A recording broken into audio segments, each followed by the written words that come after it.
Simplihan lang natin sa pagluto ngayon. Ito ang aking menu, minced pork and tofu.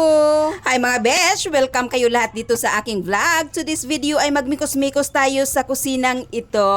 Lalantawa lang ninyo para may matutunan or may konting idea kayo. Dinikdik na bawang at luya, isinabay ko na at gigisahin lang natin para pareho sila bumango. Tungod brown na gid man ang aton sibuyas kag ang aton nga luya, ilagay na natin ang ating minced pork at ihalo natin ito.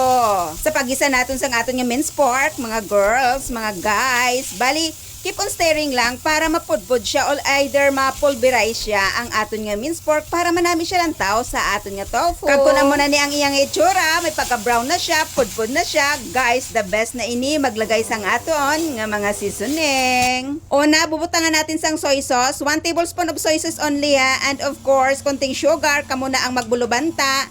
And sunod is ang oyster sauce. Guys, amo ni siya ang kapanamit ang oyster sauce. Makalimtan ta lang ang aton asawa, hindi lang ang ginisa mix, amo ni siya ang nagapanamit. And of course, ang aton nga dark soy sauce para may kulay at may buhay ang ating nilulutong ulam. Sunod is ang tofu. Bali ang aton tofu is medyo malambot ito. And syempre guys, no, dahan-dahan lang sa pag-stir or sa paglagay ng tofu. Baka naman magkaladunot, ambot na lang yun. Bawal magluto ang akig sang tofu kag ang minced pork ha. Kay kun basi kun akig kamo kag birahon nyo kalugay, edi magkaladunot na to. Ano na to karon? Magbutang kita sang 3 tablespoon of hot water at pakuluan lang natin guys. Takipan natin and obserbahan natin. So ngayon, buksan natin. Ayan, ganyan na siya ang itsura niya. Sobrang lambot na yan ang tofu dyan, kaya dahan-dahan lang. Sa pagluto ng tofu, ganito ang gusto ko, walang sabaw para ang kanyang sabor is nanunuot talaga sa tofu at saka sa karne. Kaya okay na siya,